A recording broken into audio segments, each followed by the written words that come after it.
तो ज़्यादा जानकारी के लिए अभी मैंने दावत दी है, इनवाइट की है, सेवांग नुरबू साहब को मैंने इनवाइट की है। प्रिंसिपल है spring dells Public High School Mulbekh के। और साथ ही साथ आपको ये भी बताते चलूँ कि वाइस प्रेसिडेंट है लद्दाख बुद्धिस्ट एसोसिएशन करगिल लद्दाख के। बहुत बहुत शुक्रिया नुरबू साहब, हमारे साथ जुड़ने के लिए बहुत बहुत शुक्रिया। थैंक यू खलील साहब, थैंक यू। तो सबसे पहले तो इंटरनेशनल वुमेंस डे पे आने से पहले मैं चाहता हूँ सर थोड़ा बहुत आप, क्योंकि जब भी मैं किसी मेहमान को दावत देता हूँ सर, पैनल में जब मैं बिठाता हूँ, इंटरव्यू के लिए मैं बुलाता हूँ, थोड़ा बहुत इंट्रोडक्शन जो है मैं उससे खुद से कराता हूँ, क्योंकि मेरे से बेहतर आप अपना इंट्रोडक्शन आप खुद करें सर। थैंक यू खलील साहब। तो जैसे आप जानते हो कि मैं बेसिकली इसी गांव से हूँ, विलेज वाखा से। मेरी प्राइमरी एजुकेशन जो है गवर्नमेंट हाई स्कूल वाखा से हुई है, क्लास 5 तक। लेकिन क्लास 5 के बाद जैसे सभी पेरेंट्स चाहते हैं अपने बच्चे को अच्छा एजुकेशन देने के लिए, तो वैसे ही मेरे पेरेंट्स ने भी मुझे जो है दिल्ली में गाज़ियाबाद में स्कूलिंग के लिए भेजा। तो मैंने अपनी स्कूलिंग जो है केंद्रीय विद्यालय गाज़ियाबाद से की है। तो वहाँ से स्कूलिंग करने के बाद फिर मैंने पंजाब इंजीनियरिंग कॉलेज चंडीगढ़ से अपनी इंजीनियरिंग की। इसके बाद फिर मैंने वहाँ से वापस आने के बाद, क्योंकि मैं खुद इसी गांव से हूँ और बहुत कम उम्र में 12 साल की उम्र में ही मैं जो है अपने लद्दाख से गांव से बाहर दिल्ली में पढ़ा।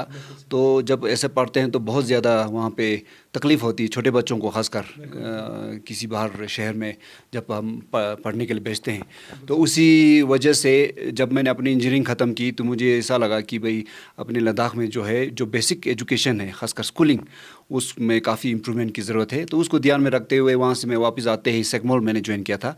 सेगमोल में का सोना वांगचुक के साथ मैंने लगभग 3 साल काम किया। वहाँ पे काम करने के बाद मुझे लद्दाख के जो ग्रास रूट एजुकेशन सिस्टम है उसके बारे में काफ़ी पता चला, खासकर गवर्नमेंट स्कूल्स में गांव-गांव में जाने का मौका मिला। और ओवरऑल लद्दाख में जो एजुकेशन सिस्टम है उसमें काफ़ी पता चला। इन द मीन टाइम यहाँ पे हमारे गांव में ही ये जो स्कूल है spring dells public school, already हमारे लमडोन सोशल वेलफेयर सोसाइटी ने इसको इस्टेब्लिश करके चल रहा था। लेकिन बहुत सारे प्रॉब्लम की वजह से, मैनेजमेंट में प्रॉब्लम की वजह से, टीचर्स की कमी की वजह से, इन चीज़ों की वजह से ये स्कूल लगभग बंद होने वाला था। तो कम्युनिटी की रिक्वेस्ट पे फिर मैं सेगमोल छोड़ के यहाँ पे आया।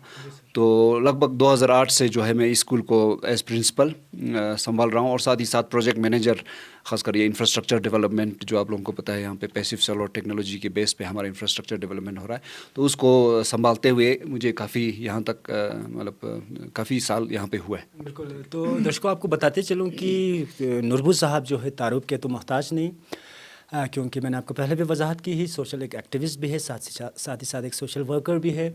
और नुरबू साहब जो है इंजीनियरिंग करने के बाद उन्होंने यही सोचा कि अपने इलाके को समझते हुए, अपने इलाके के इश्यूज़ और ग्रीवेंसेस को देखते हुए उन्होंने शाना बशाना पब्लिक के साथ हाथ मिला के जितने भी डेवलपमेंटल एक्टिविटीज़ हो, माइनॉरिटीज़ के हवाले से अगर हम बात करें तो शाना बशाना नुरबू साहब इसमें अपना अच्छा खासा, चाहे सोशली हो, पॉलिटिकली हो या रिलीजियसली हो, अपना अच्छा खासा योगदान नुरबू साहब देने की कोशिश कर रहे हैं। तो थोड़ा बहुत सर आगे और बढ़ने से पहले स्प्रिंग डेल्स का थोड़ा बहुत इंट्रोडक्शन सर, क्योंकि काफ़ी नामवर स्कूल है सर, चाहे एक्टिविटीज़ के लेवल से अगर हम बात करें, स्पोर्ट्स एक्टिविटीज़, को करिकुलर एक्टिविटीज़ के हवाले से अगर हम बात करें, एग्जामिनेशंस के हवाले से अगर हम बात करें, रिजल्ट्स में काफ़ी अच्छा कारकर्दगी आपके स्टूडेंट्स बच्चे हमें देखने को मिल रहा था। थोड़ा बहुत स्प्रिंग डेल्स का थोड़ा बहुत इंट्रोडक्शन, उसके बाद में फर्दर क्वेश्चन। ये स्कूल जो है बेसिकली फ़र्स्ट टाइम 1992 में इस्टेब्लिश हुआ था। यहाँ लोकली एक सोसाइटी है, एनजीओ है, जिसका नाम है लमडोन सोशल वेलफेयर सोसाइटी वाखा मुलबेग कारगिल। तो इसमें जो बहुत पहले के जो एजुकेटेड जो लोग हैं उन्होंने इस सोसाइटी को बनाया, और सोसाइटी को बनाने के बाद हमारे बच्चों को, जैसे उस टाइम खासकर 1990s में एजुकेशन का जो स्तर था वो बहुत ही अच्छा नहीं था। तो at the door step quality education देने के लिए उन्होंने इस स्कूल का इस्टेब्लिशमेंट किया। तो शुरू में ये स्कूल जो है बिल्कुल एक ही छोटे कमरे से, हमारा जो चंबा स्टैचू है उसके पास एक छोटा सा कमरा था, वहाँ से शुरू हुआ कुछ 3-4 बच्चों से और 1-2 टीचर से। फिर धीरे धीरे करके ये जो एरिया है यहाँ पे बिल्डिंग बना के फिर यहाँ पे प्राइमरी स्कूल के हिसाब से ये काफ़ी साल चला। फिर धीरे धीरे इसको मिडिल स्कूल में इसको कन्वर्ट किया गया, और 2001 में पहली बार ये स्कूल जो है हाई स्कूल के लिए अपग्रेड हुआ था। तो 2001 से लेकर अब तक जो है ये एज हाई स्कूल यहाँ पे चल रहा है। नर्सरी से लेकर 10th क्लास तक का भी है, और इसका एफिलिएशन अभी जम्मू एंड कश्मीर बोर्ड के साथ है शुरू से ही। तो ये स्कूल जो है तब से मतलब ख़ासकर ये सोसाइटी की जो मेंबर्स हैं, जो मैनेजिंग कमेटी है, उन्होंने चलाया।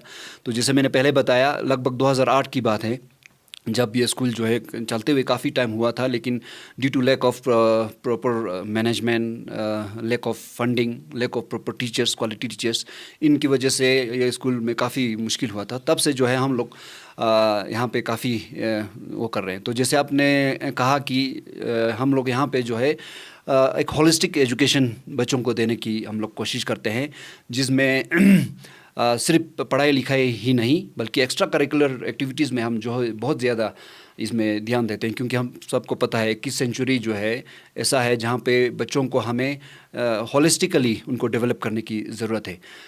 पढ़े लिखे के साथ साथ, रीडिंग राइटिंग के साथ साथ उनमें लीडरशिप क्वालिटीज़, उनमें जो सॉफ्ट स्किल्स, हार्ड स्किल्स जितने भी है, उनके ऊपर हम ध्यान देते हुए पिछले लगभग 10 साल से, जब से मैं यहाँ पे प्रिंसिपल के उस पे मैं काम किया, तो स्टाफ में भी, टीचर्स में भी और ख़ासकर रोल में भी, जब मैं यहाँ आता है तो पहली बार यहाँ पे लगभग 35-40 ही बच्चे थे, कुछ ही टीचर्स थे।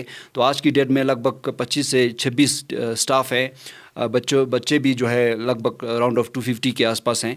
तो काफ़ी इसी स्कूल से जो है मेरे आने से पहले भी और इसके बाद भी बहुत ही अच्छे ओहदे पे यहाँ से जो यहाँ के जो एलुमनाई है, ये जो एक्स प्रोडक्ट्स हैं, वो काफ़ी वहाँ पे है। ख़ासकर इस स्कूल के जब से ये इस्टेब्लिशमेंट हुआ है तब से अभी तक, चाहे वो एजुकेशन डिपार्टमेंट में हो, चाहे वो डॉक्टर्स हो, चाहे इंजीनियर्स हो, चाहे प्रोफेसर्स हो, चाहे बैंक में हो, हर अच्छे ओहदे पे स्कूल्स के जो है प्रोडक्ट्स आज की डेट में हैं। और साथ ही साथ ख़ासकर पिछले जब से हम लोग यहाँ पे काम कर रहे हैं तब से स्कूल का रिज़ल्ट जो है, ख़ासकर बोर्ड के रिज़ल्ट कंटिन्यूसली 100% रहा है। और रिसेंटली हमारे स्कूल से जो है 2 लड़कियों ने डिस्ट्रिक्ट में भी टॉप किया था और एक लड़की ने UT, Jammu and Kashmir UT में भी इसी हमारे स्कूल का एक प्रोडक्ट था जिसने वहाँ पे टॉप किया। और इसी साल का रिज़ल्ट भी हमारा 100% विद ऑलमोस्ट लाइक 11 to 12 बच्चों ने उसमें डिस्टिंक्शंस लिया है, और जो टॉपर है उसका 92% है।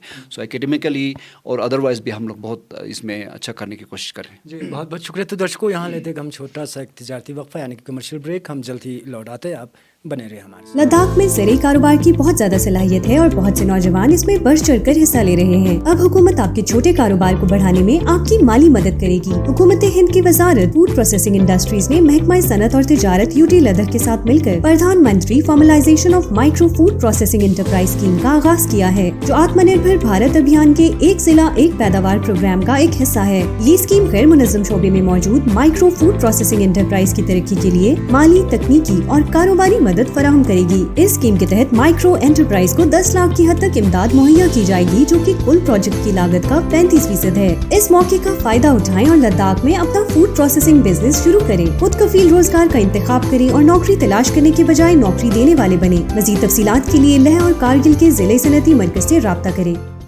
तो दर्शकों, कमर्शियल ब्रेक के बाद फिर से एक बार खैर मकदम। हमारे साथ जुड़े जनाब सेमांग नूरबू साहब, प्रिंसिपल है spring dells Public High School Mulbekh के। तो ओवरऑल अपने बचपन से लेकर अभी तक के ट्रैवल बराबर डिटेल्स में हमारे साथ शेयर कर रहे थे। तो नूरबू साहब, आपने भी फरमाया कि इंजीनियरिंग आपने की है, तो आपको क्यों लगा सर इंजीनियरिंग?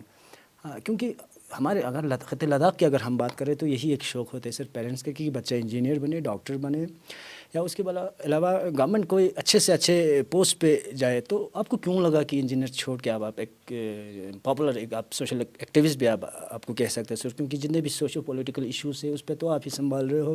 क्यों लगा कि आपको वाकई ये लगा कि आप आगे आके अपने माइनॉरिटीज़ के लिए, अपने सोसाइटी के लिए, अपने कम्युनिटी के लिए कुछ ना कुछ करना, इसी हवाले से आपने गवर्नमेंट जॉब स्किप करके आप सोशल सर्विसेज आप? जैसे मैंने पहले बताया कि मैंने अपनी प्राइमरी एजुकेशन जो है 1st to 5th यहीं गवर्नमेंट हाई स्कूल वाखा से की है। बिल्कुल मेरे घर के पास है। लेकिन हर पेरेंट्स का ये ख्वाहिश होता है कि वो अपने बच्चे को अच्छे से अच्छा जगह एजुकेशन दे। तो उस टाइम जो है यहाँ पे अच्छे स्कूल्स नहीं थे, एजुकेशन अच्छा नहीं था। तो बहुत सारे बच्चे मेरे साथ, खासकर लेह से और हमारे गांव से, कारगिल से, हम लोगों को पता है, हम बच्चों को जो है दिल्ली, चंडीगढ़, जम्मू, श्रीनगर हर जगह भेजते हैं, क्योंकि पेरेंट्स भी मजबूर है, क्योंकि यहाँ पे अच्छे एजुकेशन जो है, क्वालिटी एजुकेशन नहीं मिलती है। तो इसी उसमें मुझे भी जो है मेरे पेरेंट्स ने वहाँ भेजा। और मुझे याद है जब मैं लगभग 11-12 साल का ही हो, 5th पास करके, आपको अब आप अंदाज़ा लगा सकते हो, ऐसे बिल्कुल लद्दाख के इस रिमोट गांव से किसी बच्चे को आप एकदम से उठा के दिल्ली में ले जाते हो और वहाँ पे रखते हो, तो बहुत ही ज़्यादा मतलब चीज़ों में डिफ़िकल्टीज फेस होती है। वहाँ का मौसम, वहाँ का खाना, वहाँ का रहन सहन, वहाँ के लोग, अपने घर से दूर, अपने रिश्तेदारों से दूर, अपने दोस्तों से दूर। तो जब मैं वहाँ स्कूल में गया और मैंने अपना पूरा +2 जो है उसी केंद्रीय विद्यालय गाज़ियाबाद से किया, तो उस दौरान मैंने खुद काफ़ी इस चीज़ को स्ट्रगल किया, क्योंकि सिर्फ समर में 2 महीने की छुट्टी होती थी, उसमें हम लोग लद्दाख आते थे, घर आते थे। अदरवाइज़ पूरा जो है साल अपने घर वालों से, दोस्तों से, अपने माहौल से बिल्कुल अलग, बिल्कुल एलियन माहौल में हमें रखा जाता। और मुझे याद है मेरे साथ लद्दाख के बहुत सारे बच्चे थे जो हॉस्टल में रहते थे, विशेष केंद्रीय विद्यालय के हॉस्टल में रहते थे। इसी तरह से हर जगह हमारे बच्चे वहाँ रहते हैं। तो इसी उसमें जब मैंने स्कूलिंग किया, फिर इसके बाद कॉलेज में आया, तो तब तक आते आते मुझे इस चीज़ का एहसास हुआ कि हमारे बच्चे जो है अगर इतनी कम उम्र में वहाँ पे इतने दूर दराज पढ़ने भेजेंगे तो कितना तकलीफ़ होता है। तो मुझे बिल्कुल दिल से ये एहसास हुआ कि हमें जो है अपने गांव में या अपने इलाके में जो है एजुकेशन सिस्टम को इम्प्रूव करने की ज़रूरत है। तो उसी वजह से जैसे मैंने अपना इंजीनियरिंग किया, जैसे आपने पूछा कि इंजीनियरिंग क्यों किया, तो उस टाइम और आज की दौर में भी हर कोई पेरेंट्स, क्योंकि एक इंजीनियर बनने का और डॉक्टर बनने का हर पेरेंट्स को लगता है कि भाई हमारे बच्चे को जो है, चाहे वो कैपेबल हो या ना हो, चाहे वो इंटरेस्टेड हो या ना हो, बनाना ही बनाना। तो उसी चीज़ के उसमें भी मैं भी था, क्योंकि भाई स्कूल गाज़ियाबाद से पढ़ा है, तो मुझे भी इसकी वजह से मैंने एंट्रेंस की तैयारी किया और एंट्रेंस क्लियर करके बहुत ही अच्छा कॉलेज भी मिला और मैंने इंजीनियरिंग भी फर्स्ट डिवीज़न में किया है। तो लेकिन जैसे मैंने कहा आपको, मैं बचपन से वहाँ पढ़ा था, तो मेरे दिल में ये था कि भाई एजुकेशन सिस्टम बिल्कुल ठीक नहीं है, इसमें इम्प्रूवमेंट होना चाहिए, ताकि हमारे बच्चे जो है अपने घर वालों के साथ अपने गांव में रह के अच्छा एजुकेशन ले।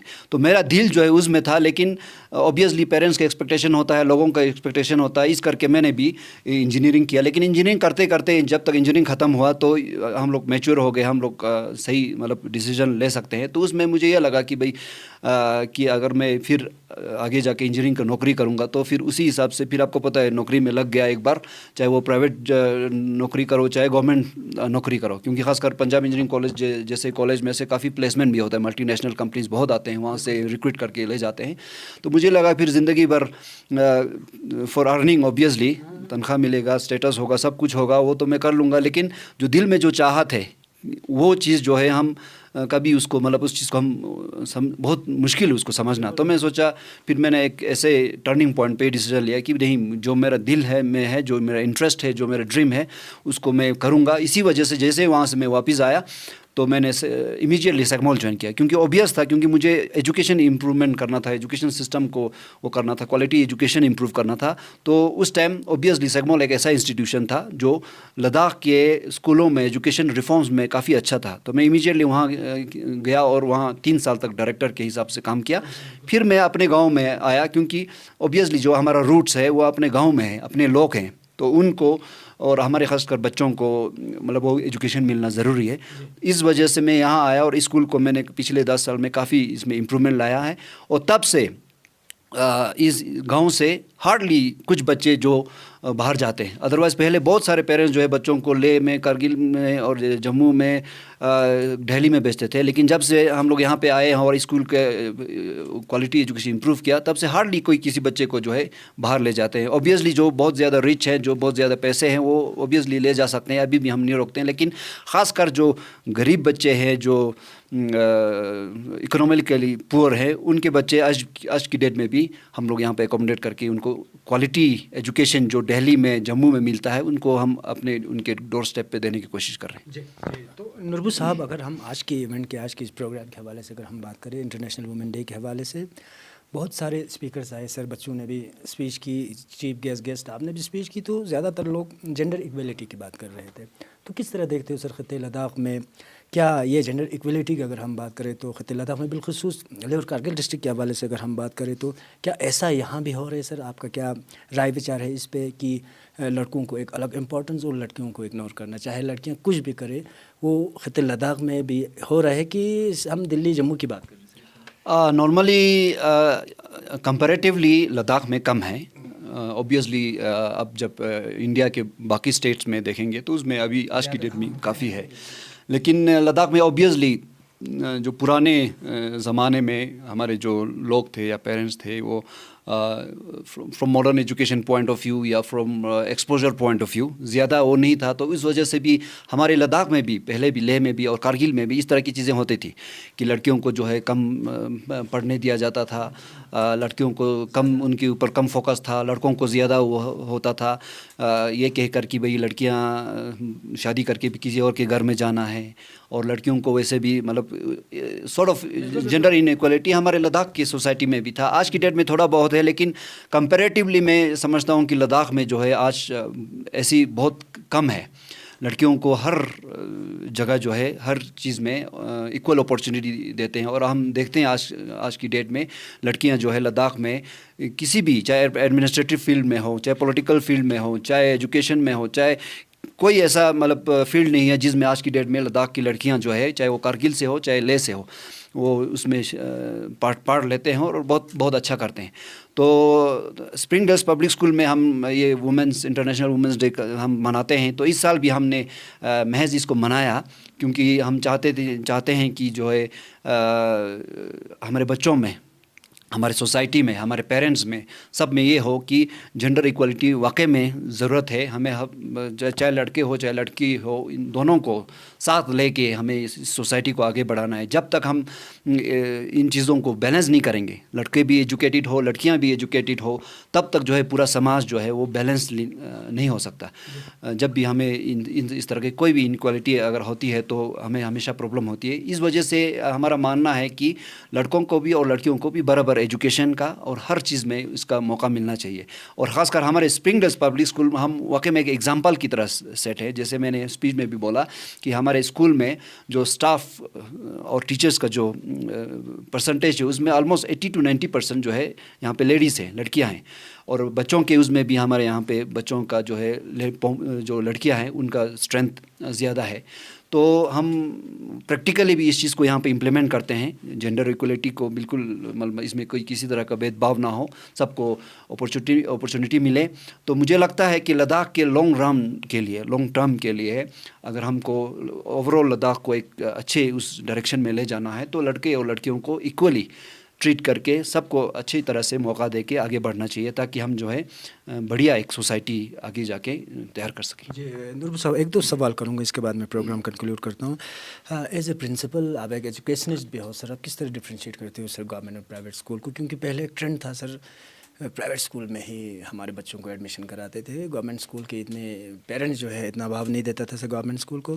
तो मुझे तो आज की राह में बराबर लगता है सर गवर्नमेंट स्कूल शाना बशाना आपका प्राइवेट स्कूल भी बराबर गवर्नमेंट स्कूल के साथ ही। तो एज ए प्रिंसिपल आप इसे बिल्कुल सही बात है।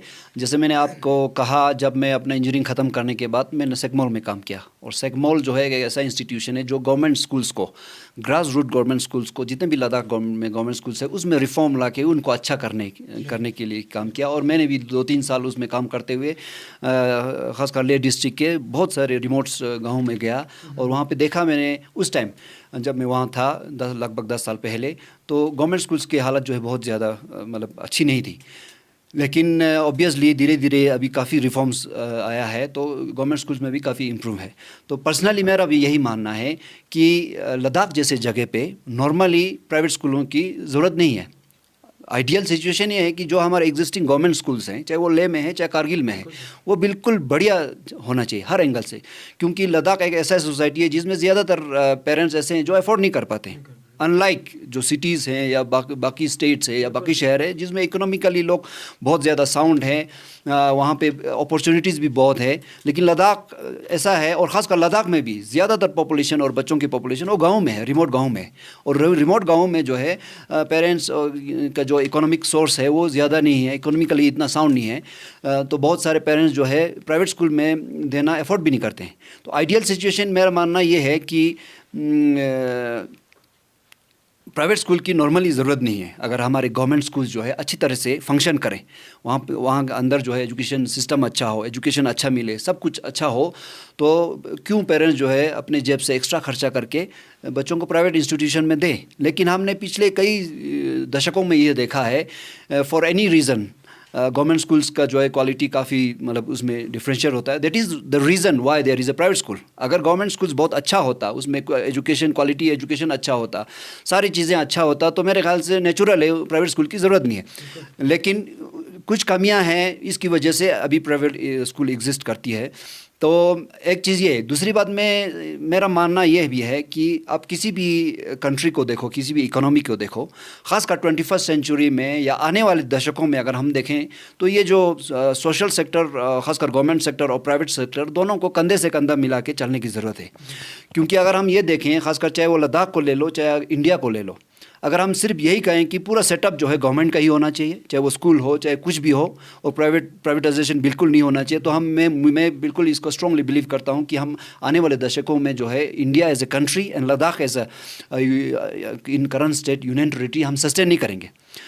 अब हम अगर इंडिया को ले लो या लद्दाख को ले लो, टोटली हम इसको बिल्कुल कैपिटलिस्ट करके प्राइवेट ही करेंगे और गवर्नमेंट की कोई ज़रूरत नहीं बोलेंगे, तब भी ये एक्सट्रीम सिचुएशन है। बोथ आर एक्सट्रीम सिचुएशन, सिर्फ गवर्नमेंट सिर्फ private, so both are extreme.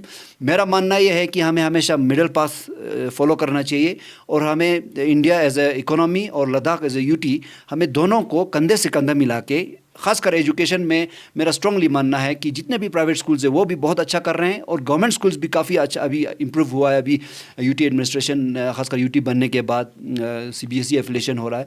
तो लेकिन फिर भी आने वाले टाइम में मुझे लगता है कि एजुकेशन के जो नीड्स को कैटर करने के लिए प्राइवेट सेक्टर और गवर्नमेंट सेक्टर को, दोनों को मिलकर एक दूसरे की मदद करते हुए कंधे से कंधा मिला के आगे चलने की ज़रूरत है, ताकि आगे आने वाले टाइम में हम इन चीज़ों को बहुत अच्छा कर सकते हैं। सर, अगर प्राइवेट स्कूल्स के हवाले से बात करें, हम स्प्रिंग डेल्स की हवाले अगर हम बात करें, तो हमारे जो जितने भी लाइक PRI मेंबर्स है सर, सोक्सपास काफ़ी है, सर अहमद सोक्सपास हैं, और साथ ही साथ लोगों का, पेरेंट्स का किस तरह की कोऑपरेशन ऐसे स्कूल चलाने में आपको मिला? मैं जब से यहाँ पे आया हूँ, ख़ासकर जो यहाँ के लोकल कम्युनिटीज़ है, उनका बहुत ही ज़्यादा कोऑपरेशन, क्योंकि मैं स्ट्रांगली मानता हूँ इतना बड़ा इंस्टीट्यूशन, और वो भी एजुकेशन जो हमारे बच्चों के फ्यूचर के बारे में है, तो ऐसे चीज़ें इनको चलाना किसी एक आदमी का बिल्कुल पॉसिबल नहीं है।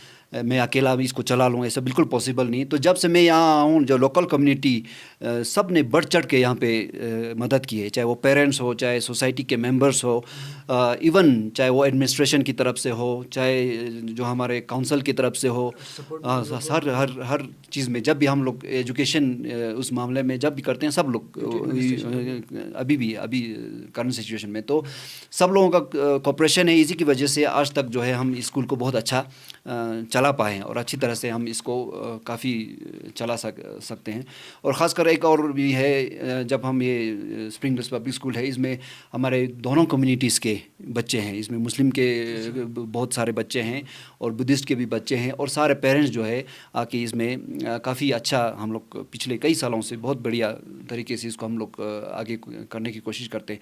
तो मेरा खासकर पर्सनली ये स्ट्रांगली मानना है, खासकर डिस्ट्रिक्ट कारगिल में हमें जो है दोनों कम्युनिटीज़ को एक दूसरे को अंडरस्टैंड करते हुए मिल के, खासकर एजुकेशन एक ऐसा है जिसमें हम लोगों को मिलजुल के फोकस करके हमारे बच्चों के फ्यूचर को ब्राइट करने के लिए, उनका मुस्तकबिल को वो करने के लिए हमें इन चीज़ों में जो है मिलजुल के काम करने की ज़रूरत है। जी, एक क्वेश्चन दूंगा सर, उसके बाद मैं इंशाल्लाह आपसे एक मैसेज लेके मैं प्रोग्राम कंक्लूड करता हूँ। एप्लीकेशन के बाद आप किस तरह देखते हो sir, Ladakh in general and district Kargil in particular, अगर हम एजुकेशन के हवाले से बात करें या बाकी डेवलपमेंटल के हवाले से बात करें, तो एप्लीकेशन के बाद आप किस तरह देखते हो? ये जनरल एक सवाल। मेरा पर्सनल मानना ये है कि जब से आर्टिकल 370 और 35 एब्रोगेट हुआ और लद्दाख को यूटी डिक्लेयर किया हुआ, तो उसमें एक चीज़ तो क्लियर है कि डेवलपमेंट के हिसाब से, फंडिंग के हिसाब से, क्योंकि हम लोग जो है यूटी लद्दाख जो है डायरेक्टली सेंट्रल गवर्नमेंट के अंदर है, तो फंडिंग का मुझे लगता है बिल्कुल कोई प्रॉब्लम नहीं है। ख़ासकर एजुकेशन सेक्टर में भी आज की डेट में आप देखोगे तो गवर्नमेंट स्कूल्स में दुनिया भर की फंडिंग है, पैसे की कोई दिक्कत नहीं है। सिर्फ अभी हमें जो है काम करने की ज़रूरत है। एजुकेशन सेक्टर में पर्टिकुलरली मैं देखूं या अदरवाइज़ भी किसी भी डेवलपमेंट सेक्टर में देखूं तो हमें अभी जो है सेंट्रल गवर्नमेंट की तरफ से दुनिया भर की फंडिंग आ रही है। लेकिन उसके अलावा ऑब्वियसली क्योंकि हम जब एस्ट वाइल जम्मू कश्मीर के अंडर थे तो उसमें सेटअप अलग था। यूटी बनने के बाद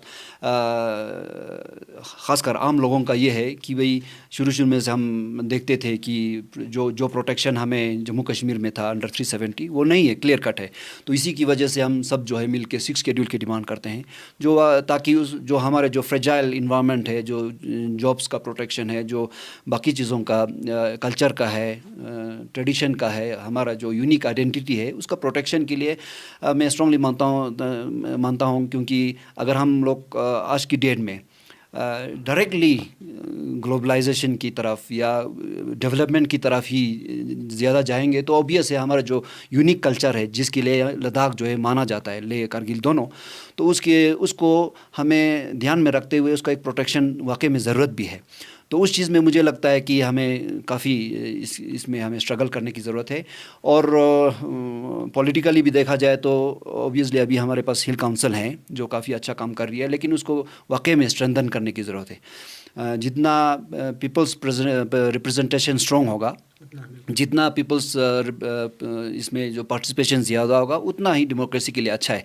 तो मेरा मानना ये है कि जो एग्जिस्टिंग काउंसिल्स है उसको स्ट्रेंथन करने की ज़रूरत है और पीपल्स पार्टिसिपेशन इन गवर्नेंस उसको भी इम्प्रूव करने की ज़रूरत है। तो मेरे ख्याल से मुझे उम्मीद है आने वाले महीनों में, सालों में जो है इन चीज़ों के ऊपर भी काफ़ी काम होगा और हम सब जो है एक हेल्दी डेमोक्रेसी में डेवलपमेंट और सारी चीज़ें कर पाएंगे। जी, बहुत बहुत शुक्रिया सर। आखिरी क्वेश्चन होगा सर, चलते चलते जो भी मेहमान को मैं दावत देता हूं सर, इंटरव्यूवर्स, पैनलिस्ट, उनसे मैं चलते चलते एक मैसेज भी लेता हूं सर।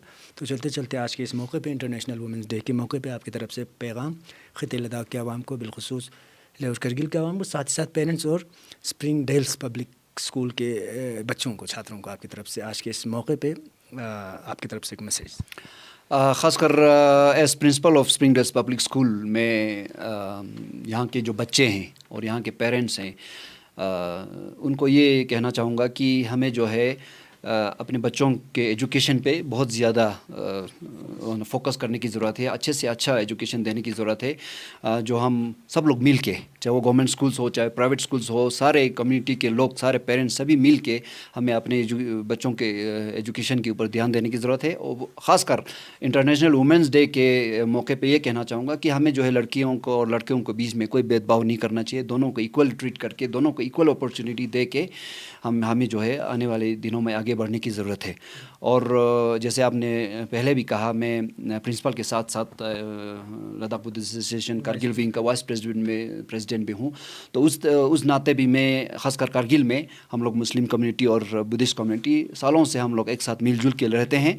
लेकिन ख़ासकर लद्दाख बुद्धिस्ट एसोसिएशन जो है हमें हमेशा जो है, हम लोग रिसेंटली भी कुछ इश्यूज़ को लेके हमने इसको उठाया है।